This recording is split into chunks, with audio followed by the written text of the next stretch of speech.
ver brillar al sol en su cenit. Mi corazón entona esta canción. Cuán grande es Él, cuán grande es Él. Mi corazón entona esta canción. Cuán grande es Él, cuán grande es Él. Buenos días y buenas tardes, familia en Cristo. Los saludo nuevamente el día de hoy, esperando y deseando de todo corazón que se encuentren muy bien ustedes y sus familias, que hayan disfrutado de una semana plena en la cual el Señor haya permitido crecer su relación con ustedes. Quiero esta mañana bendecir sus vidas y que Dios nos permita transmitir un mensaje que sirva para crecimiento espiritual, para fortalecimiento de nuestra relación con Él. El día de hoy vamos a trabajar los capítulos 21 y 22 y 23 del libro de Hechos. Es una parte bastante extensa, entonces yo los invito a que, si aún no han leído esta parte, puedan hacer pausa en el video, denle clic aquí a la señal, paren un momentito el video y dediquen a leer. Lean estos capítulos 21, 22, 23, que son un poco extensos, y luego sí los vamos a comentar y analizar en el transcurso del mensaje. Entonces, una vez que hayan terminado la lectura, vuelven a darle clic para que pueda continuar el video. Buenos días. Bueno, la primera parte de los pasajes corresponde a Hechos 21, de los versos que van del 1 al 16, y comenta el viaje de Pablo, digamos que ya corresponde al tercer viaje misionero. Como ustedes pudieron constatarlo en la lectura, ya se ve que había habido durante estos años un crecimiento de la iglesia, y en cada ciudad donde Pablo visitaba encontraba discípulos. Sobresale, por ejemplo, ahí la ciudad de Tiro. Era una ciudad donde encontró discípulos que le recibieron a Pablo y donde él podía hacer como ciertas pausas durante su viaje. Llega también Pablo a la ciudad de Cesarea, que era una ciudad construida para los romanos, una ciudad con mucho asentamiento de los romanos, donde vivía para ese entonces Felipe. Felipe era quien había bautizado al eunuco. Para ese entonces Felipe ya tenía 4 hijas, y una de las cosas que sorprende es que menciona que sus 4 hijas eran profetas. La profecía que para tiempos anteriores había sido destinada especialmente para los varones, en este momento ya se empieza a ver que mujeres estaban siendo usadas como profetas. Eso cumpliendo la profecía de Jonás, donde decía que el Espíritu de Dios se derramaría sobre toda carne, y independientemente, digamos, del género, iban a haber profetas en todos los sentidos. Menciona también interesante la anécdota con el profeta Ágabo, que muestra a Pablo amarrado con un cinturón, y le dice pues que así es como él va a salir como lo van a recibir en Jerusalén, y que iba a ser entregado a los gentiles. Obviamente eso causa mucho temor en las personas que estaban alrededor de Pablo, y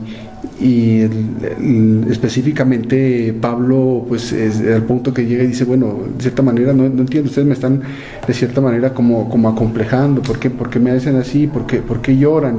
Miren, yo estoy dispuesto a ir no solo a Jerusalén y que me amarren y lo que sea, sino que estoy también dispuesto a dar la vida si es que es necesario.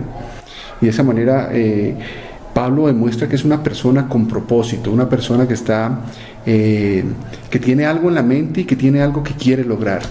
Y esto va para aquellos que de cierta manera en algún momento nos sentimos temerosos de cumplir nuestros sueños, nuestras metas y nuestros propósitos. Miren que estaba investigando un artículo que habla sobre el miedo al fracaso.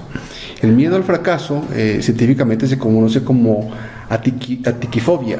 La tiquifobia es precisamente ese sentimiento que tenemos todos los seres humanos en cierta proporción, que no nos deja emprender algo nuevo o arrancar con algo nuevo, sino que siempre nos limita, y que preferimos más bien como quedarnos aquí porque aquí estoy bien y no quiero arrancar por acá porque me da miedo lo que va a suceder, que me da miedo que me va a ir mal, me da miedo que qué pasa si me quiebro, y qué pasa si esto no es para mí, y qué pasa si me va mal, y qué pasa si les voy a predicar a ciertas personas y me rechazan. Ese miedo, digamos, su nombre científico es atiquifobia, digamos. Todos de cierta manera tenemos como un miedo natural cuando queremos emprender algo nuevo, pero hay gente a lo cual ese miedo los limita toda su vida, y el día de mañana, cuando voltean a ver, su vida ha pasado, los años han pasado, y han perdido un sinnúmero de oportunidades, porque el tren de la vida sigue corriendo y los años siguen pasando, y usted ha perdido la oportunidad de emprender, ha perdido la oportunidad de estudiar, usted ha perdido la oportunidad de avanzar en su vida y de retomar las riendas de su vida y darle un mejor destino, un mejor camino, o el propósito que usted se haya propuesto, que Dios haya propuesto para con su vida. A mí me gusta mucho la historia de Josué. La historia de Josué, Josué, de cierta manera, él hereda el poder sobre el pueblo de Israel después de salir de Egipto. Cuando ya Moisés muere, Josué tiene que heredar, y Josué está lleno de temores. Él obviamente tenía una situación súper complicada en la que en su corazón sabía que lo que se le venía no era fácil. Y sin embargo, Dios le da uno de los discursos más increíbles que un hombre puede recibir, donde esto está en Josué, en el capítulo 1, precisamente, donde donde Josué recibe un impulso para seguir adelante bajo ciertos principios. El primero es saber que Dios no cambia. El mismo Dios que hace tiempos hizo algo por ti, es el mismo Dios que va a estar contigo todo el tiempo. ¿Sí? En Josué capítulo 1 le dice Josué le dice Dios a Josué, le dice: yo no cambio. O sea, Dios sigue siendo fiel. A veces nosotros fallamos, a veces nosotros quebrantamos la ley, desobedecemos o nos desviamos del camino, pero Dios sigue siendo fiel y permanente, y eso es una seguridad que a nosotros nos permite conocer que hay promesas de Dios en la palabra, y que uno las puede hacer para uno. Es de lo más rico y lo más interesante cuando uno hace una oración. Por ejemplo, yo a veces reclamo a Dios algunas promesas cuando oro. Yo recuerdo versos como los que están en Isaías 41, donde dice que yo soy tu Dios y yo te sostengo y quitaré de tu lado a aquellos que quieran avergonzarte. Entonces yo se lo reclamo y digo: Dios, tú dices esto en tu palabra y yo lo hago verdad en mi vida, porque sé que tú no cambias, y si un día lo dijiste para mí, permaneces fiel a esa palabra. Entonces es un consejo que les doy, que lo pueden utilizar de pronto ustedes en sus oraciones, recordar aquellos versos en los cuales Dios nos compromete a no ser temerosos, y a que va a estar con nosotros. Otro principio fundamental que Dios nos deja ver en su palabra es que nosotros tenemos que tener un enfoque claro, ¿no es cierto? Tenemos que trabajar con un propósito. Yo tengo que tener claro hacia dónde quiero llegar y qué es lo que quiero llegar. Pablo es un excelente ejemplo de eso. Él sabía cuál era su propósito en la vida. Desde el momento que tuvo el encuentro con Jesús, él sabía, porque Jesús le había dicho: tú vas a ser usado para llevar tu palabra a los gentiles, y mucha gente se iba a convertir a la iglesia de Cristo a través del esfuerzo que estaba haciendo Pablo, dando incluso su vida. Eso era lo que quizás quienes estaban a su alrededor no lograban entender. De cierta manera veían el riesgo, veían la situación complicada que iba a sufrir Pablo. Ya había una profecía al respecto, entonces ellos se llenaron de temor, pero Pablo seguía muy firme en su convicción, en lo que él quería. Lo otro es el esfuerzo. Recuerden que el esfuerzo no es una opción, no es algo que Dios nos dice, bueno, si quieren esfuerzo, no, más bien Dios le dice a Josué: mira que te mando que te esfuerces y que seas valiente. Y el ser valiente es uno precisamente mantenerse firme en su convicción, es precisamente no moverse, y la palabra lo dice, ni a izquierda ni a derecha, sino que mantenerse recto en lo que uno cree, en lo que uno mantiene, y que está conforme al propósito que Dios ha puesto con tu vida. Y otro de los principios fundamentales es el tema de la obediencia. A Josué el Señor le dice: mantente en la palabra, lee la palabra, ¿no es cierto? Mantente en ella y serás prosperado. Y la prosperidad no necesariamente significa pues riqueza, sino saber que todas las cosas le saldrán a bien. Entonces, hermanos, si usted quiere mantenerse en la palabra y recibir esas bendiciones de Dios, igual que como las tomó Josué, usted las puede tomar, tiene que cumplir estos principios: mantenerse firme en la palabra, ser obediente y enfocarse como lo hizo Pablo. Ahora bien, la segunda parte, digamos, de este estudio corresponde a lo que fue la estancia ya de Pablo en Jerusalén y el arresto de Pablo. Esto está en el capítulo 21, de los versos que van desde el 17 al 36. Principio, pues Pablo llega a Jerusalén y da su testimonio a todos los cristianos que habían en Jerusalén, les da el testimonio de cómo Dios se había glorificado en los gentiles y había ido formando iglesias por muchas ciudades del imperio, ¿no? de lo que hoy conocemos como Turquía, Grecia, de Siria, etcétera, de todas estas provincias romanas, de todas estas ciudades, el trabajo que había hecho Dios a través de Pablo formando iglesias, y donde en todas estas ciudades había ido consiguiendo adeptos al cristianismo y personas que creían en el Señor y que fueron los fundadores prácticamente de la iglesia cristiana.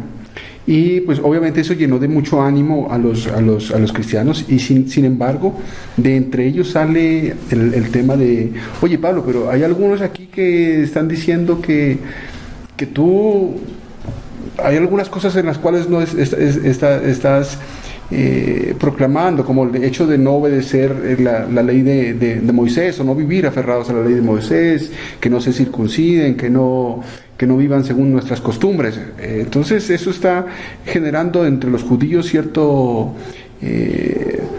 división. Algunos no se sienten identificados contigo, con el trabajo que estás haciendo. Entonces te recomendamos que por favor puedas participar de un acto de purificación. Y Pablo acepta, ¿no?, participar de un acto de purificación.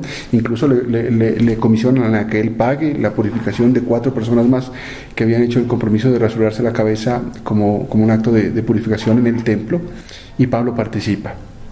Entonces, de cierta manera podríamos ver esta parte como un acto de hipocresía. Uno diría, no, pues como si Pablo dice que no nos aferremos a la ley, que la ley no es nuestra justificación, ¿cómo es que ahora participa con los judíos? Pero si nosotros leemos el primer libro de Corintios, capítulo 9, los versos 19 y 20, vamos a entender. Yo lo voy a leer aquí rápidamente para ustedes. Dice lo siguiente: aunque soy libre respecto a todos, de todos me he hecho esclavo, para ganar a tantos como sea posible. Entre los judíos me volví judío a fin de ganarlos a ellos. Entre los que viven bajo la ley me volví como los que están sometidos a ella, aunque yo mismo no vivo bajo la ley, a fin de ganar a estos. Entre los que no tienen la ley me volví como los que están sin ley, aunque no estoy libre de la ley de Dios, sino comprometido con la ley de Cristo, a fin de ganar a los que están sin ley. Entonces Pablo, volvemos otra vez al tema del propósito de Pablo. Pablo estaba tan claro con lo que quería, que si para los judíos era importante que él se tuviera que rasurar la cabeza, él participaba del rasurado de la cabeza. Lo importante para él no era el acto como tal, sino poder llegar a los judíos y ganárselos para Cristo. La pregunta que nos deberíamos hacer nosotros en este momento es: ¿qué hemos hecho nosotros para ganar almas para Cristo? ¿Cómo hemos trabajado y qué tanto hemos estado dispuestos a hacer y a dar para ganar almas para Cristo? Eso es algo que quiero que usted lo piense, que lo medite en este momento y que lo considere. Luego viene la segunda parte de este relato, que es el arresto de Pablo. Pues algunos judíos de Asia acusan a Pablo de que estaba tratando de ingresar a un gentil dentro del templo, que era algo prohibido. Los gentiles tenían hasta cierto espacio hasta donde ellos podían ingresar. Había un patio exclusivo hasta donde ellos podían entrar, de ahí para allá no tenían acceso.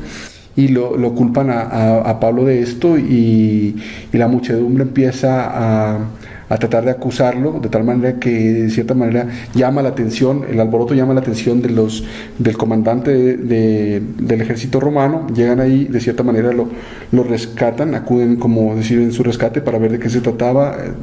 Hasta eso, obviamente, Pablo recibe algunos golpes y es maltratado por la multitud. Sin embargo, pues el comandante del ejército vio toda esta turba y se lleva a Pablo para llevarlo como a un lugar un poco más seguro. Sin embargo, la multitud lo seguía, estaba tan enardecida con él que quería y solicitaban que sea castigado.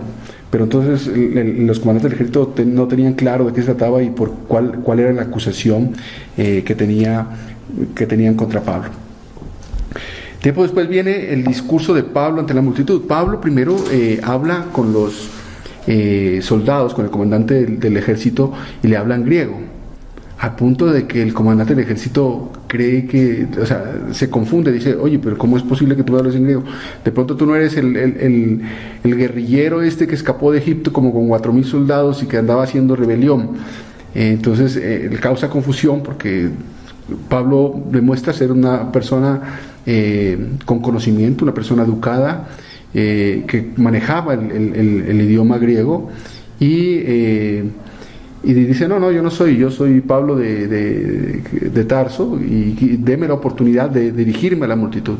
Y es ahí donde Pablo empieza su discurso para con la multitud, y empieza a dar su testimonio de su vida.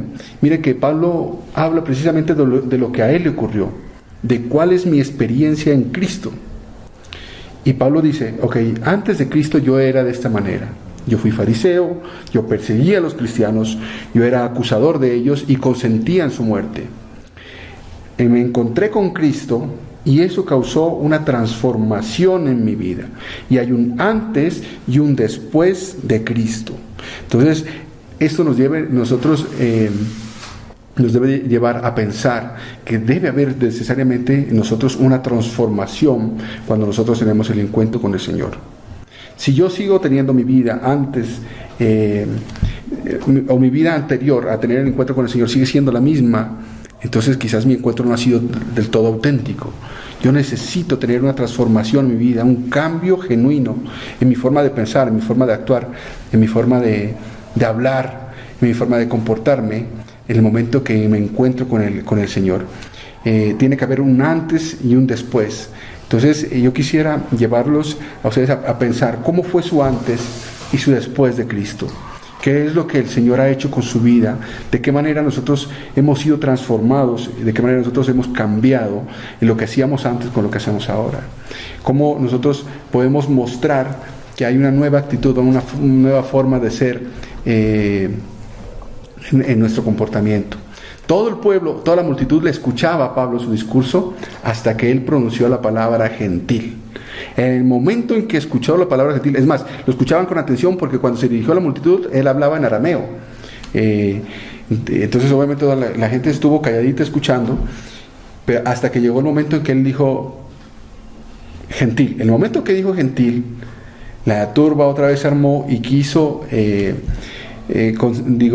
solicitó su muerte, querían que él muriera y que fuera asesinado.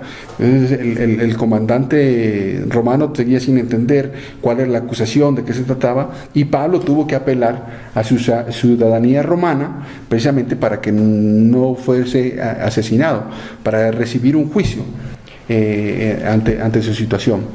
Es de esa manera como Pablo es llevado ante el consejo, al concilio o al Sanedrín para continuar con su proceso de juicio. Una vez ante el consejo, pues dice la palabra que Pablo se queda mirándolos fijamente y les dice: bueno, yo me presento aquí con mi conciencia tranquila delante de Dios. Y eso, de cierta manera, como que hirió un poco el corazón de Ananías, que era el sumo sacerdote, y mandó a golpearlo en la boca. Y Pablo le responde: Dios te golpeará a ti, pared blanqueada, dice en la versión Reina Valera, o hipócrita, dicen otras versiones. Entonces les estaba diciendo pues que una cosa es lo que tú muestras y otra cosa es lo que tienes por dentro. Una cosa es lo que tú proyectas de cierta manera y otra cosa es lo que realmente estás teniendo por dentro. Eso le decía a Ananías. ¿Y quién mejor o quién con más autoridad precisamente para ser un enunciado de eso es que alguien que había sido fariseo? Pablo tenía de cierta manera como una autoridad para conocer a ellos desde adentro y sabía cómo pensaban, sabía cómo se comportaban, sabía de qué pata cogían, digamos, de cierta manera, como dice el dicho, porque los conocía muy de cerca y sabía cuál era su comportamiento y sabía cuál era su forma de actuar y su forma de obrar. De cierta manera los judíos muestran en esta parte una ceguera espiritual. Tienen su modelo estricto metido en una caja en el cual están llenos de costumbres y tradiciones de las cuales no podían aceptar algo que se pudiera salir de. Por eso era tan difícil para ellos aceptar, por ejemplo, que un gentil pudiera ser parte o recibir la salvación sin haberse circuncidado o sin respetar a cabalidad la ley de Moisés. Para ellos esto se les salía del modelo y se salía de lo que ellos conocían y de cierta manera pareciera como que estuviesen ciegos. El pueblo judío estaba llamado a ser maestros. Afortunadamente no todos, digamos, algunos sí creyeron, ¿no es cierto? Y de ellos pues el testimonio de los apóstoles, el testimonio del mismo Pablo, pues que creyó y trabajó por la obra de Jesucristo, pero algunos de ellos definitivamente no creyeron y se cerraron en sus creencias y en su cajita y en su modelo, y no permitían que nada que estuviera por fuera de pudiera ser considerado como verdad. Entonces, de hecho, pues hasta hoy por hoy ellos, los judíos, pues de cierta manera todavía mantienen reacios a creer en Jesucristo como el Mesías. Me causa curiosidad que en Hebreos, precisamente en el libro de Hebreos, capítulo 5, en el verso 11 en adelante, mire lo que dice la palabra. Dice: sobre este tema tenemos mucho que decir, aunque es difícil explicarlo, porque a ustedes lo que les entra por un oído les sale por el otro. En realidad, a estas alturas ya deberían ser maestros, y sin embargo necesitan que alguien vuelva a enseñarles las verdades más elementales de la palabra de Dios. Dicho de otro modo, necesitan leche en vez de alimento sólido. En el que solo se alimenta de leche es inexperto en el mensaje de justicia, es como un niño de pecho. En cambio, el alimento sólido es para los adultos, para los que tienen la capacidad de distinguir entre lo bueno y lo malo, pues han ejercitado su facultad de percepción espiritual.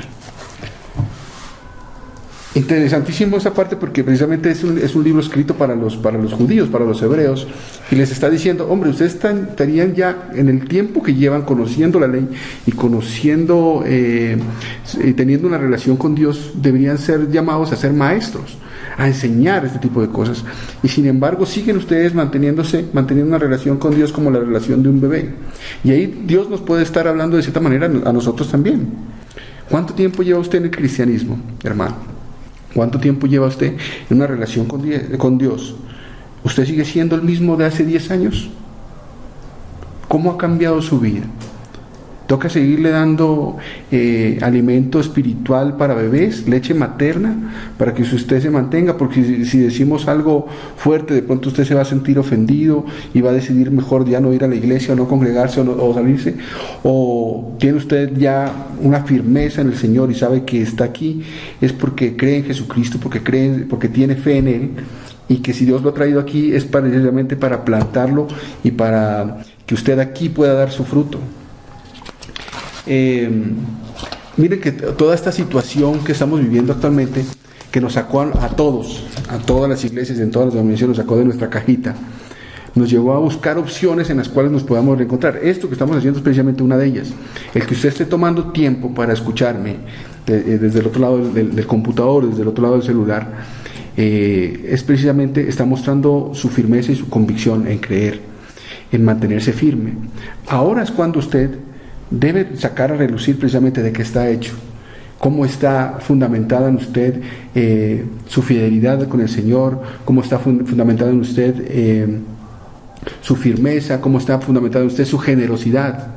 Miren, no hemos, obviamente porque no nos hemos reunido, no se ha recibido las ofrendas, pero las ofrendas tienen un propósito, que es precisamente ser generosos con aquellos que no tienen. ¿Cómo está trabajando eso en su vida en este momento? ¿Lo está haciendo? o necesita que alguien le siga diciendo que tiene que sembrar para recibir las bendiciones del Señor y para que otra gente pueda recibir de la bendición que usted ha recibido. ¿Todavía estamos a ese nivel, hermano? ¿O usted ya ha crecido y tiene una madurez que le permite hoy más bien enseñarle a otros y ser maestro con otros de lo que Dios ha hecho con su vida? Entonces, mucho cuidado con esta parte, que nosotros no podamos tener ceguera espiritual como lo tuvieron los judíos, que no podamos tener lo que dice la palabra, esa percepción espiritual, para poder seguir avanzando en nuestro crecimiento y en nuestra relación con el Señor. Bien, y la última parte del capítulo 23 relata la conspiración que existió en ese momento, pues, para asesinar a Pablo. Un grupo de personas, dice la palabra que alrededor de 40, hicieron un juramento de darle muerte a Pablo. Afortunadamente el cuñado de Pablo se entera de la situación y le da aviso al comandante, y ellos idean un plan para llevarse a Pablo para Cesarea. Dice que alrededor de 470 soldados estaban dispuestos fueron dispuestos, digamos, para resguardar la vida de Pablo y que él pueda digamos, haber sido llevado a Cesarea para presentarse delante del gobernador, que era Félix. De cierta manera miramos ahí pues cómo Dios dispone las cosas para cumplir sus planes, ¿no? En el versículo 11 del capítulo 23, Jesucristo se le aparece a Pablo en una noche y le dice: ánimo, así como has dado testimonio de mí en Jerusalén, es necesario que lo des también en Roma. Entonces el plan de Dios estaba dispuesto, y Pablo, lo que a Pablo le estaba sucediendo era de acuerdo a lo que Dios había dispuesto para con su vida, y todas las cosas se fueron dando de tal manera que él pudiera llegar a cumplir ese propósito o ese plan que Dios había propuesto con él.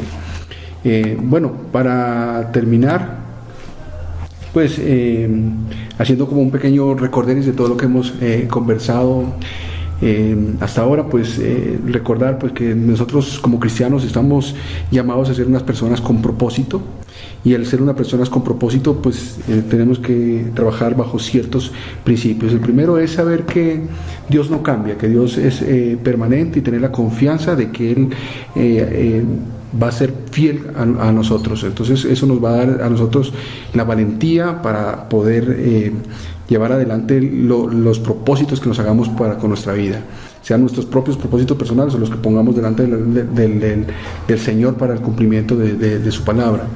Lo otro es tener un enfoque, ¿no? Y el enfoque es precisamente que sepamos para dónde vamos. Ese tema de que lo que es para uno y que nadie se lo quita, o de que si le van a dar le guardan, mentiras. Señor, si usted se queda dormido en su cama esperando, las cosas no se dan. Usted tiene que pelear y esforzarse con valentía por cumplir su propósito, encontrar cuál es su propósito en la vida, qué es lo que usted quiere, y esforzarse por lograrlo. Las cosas no vienen digamos, simplemente estando acostado en la cama. Usted tiene que pelear por su bendición, como lo hizo Jacob en su momento. Y lo otro es el esfuerzo, ¿no? Manténgase usted firme en sus convicciones, en lo que cree y en el propósito que Dios ha puesto delante de usted, y la obediencia, para que Dios lo pueda prosperar y que todas las cosas que usted emprenda le salgan bien. En todo lo que usted haga le salga bien. Para eso se requiere la obediencia, como Dios se lo propuso a Josué. Lo segundo que podemos recordar de lo que hablamos en esta ocasión es el tema de que Pablo trabajó siempre para ganar almas para Cristo. ¿Cómo estamos haciendo, o qué estamos haciendo nosotros con ese mismo propósito? ¿Cómo estamos nosotros aportando para ganar almas para Cristo? ¿A quién le estamos hablando? ¿Con quién estamos conversando? ¿A quiénes estamos llevando el mensaje? El tercer punto es: nuestro mejor testimonio es precisamente la transformación que Dios ha hecho con nuestras vidas. ¿Cuál fue nuestro antes, nuestro encuentro con el Señor y nuestro después? ¿Cómo hemos nosotros vivido la transformación de nuestra vida a través del encuentro con Jesucristo? Ese es el mejor testimonio que podemos dar a los demás. Más que conocerse la Biblia de memoria, obviamente que es nuestro instrumento con el cual fundamentamos cada cosa que decimos, pero ver en el ejemplo de Pablo que él hablaba precisamente de lo que había sucedido en su vida. Y por último, pues no nos moldeemos a una caja llena de tradiciones, no nos moldeemos a un espacio y a decir, no, es que si es aquí, sí soy fiel, y si a la palabra, y si estoy yendo a la iglesia, si es que es en el sitio que siempre nos reunimos, sino que mantengo yo mi fidelidad, soy firme con mis convicciones, mantengo yo mi generosidad, demuestro que sigo teniendo el tiempo para Dios ahora en las circunstancias que esté y en las que me toque. Ahí es donde vamos a ver de qué estamos hechos. Entonces, hermanos, yo los invito a que esta semana sea una semana en la que podamos seguir creciendo nuestra relación con el Señor. Yo los saludo desde acá y les mando saludos también de mi familia. Los queremos mucho y esperamos verlos muy pronto, que podamos reencontrarnos en un abrazo y sepan ustedes que nosotros estamos aquí a la vuelta de un teléfono celular. Si en algo les podemos servir, estamos precisamente dispuestos para eso. Que Dios les bendiga enormemente, que el Señor colme de bendiciones sus vidas y sobre todo los llene de gracia y de paz. Bendiciones, hermanos. Hasta pronto.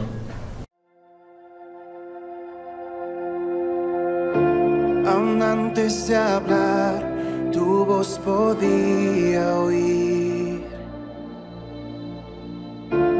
Has sido tan bueno para mí.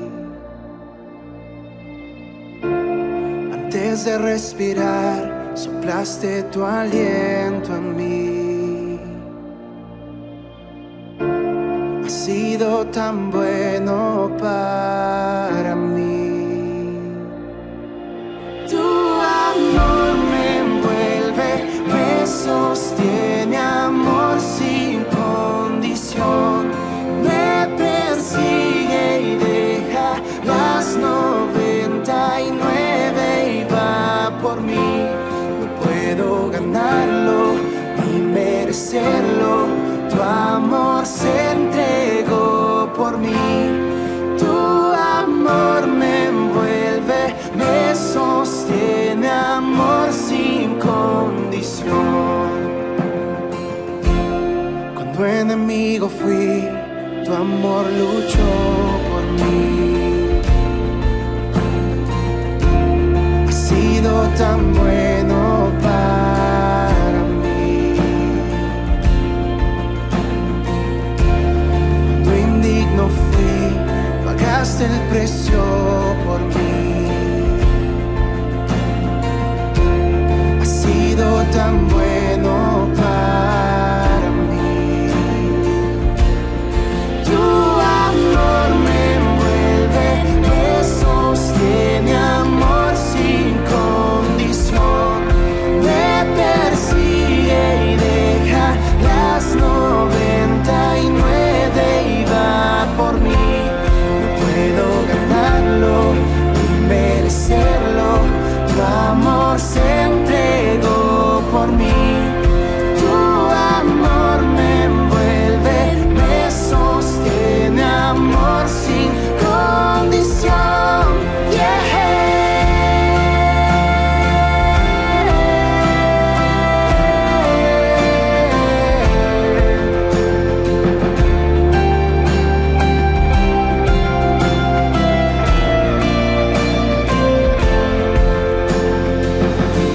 No hay sombra que no alumbres, monte que no escales para encontrarme en mí.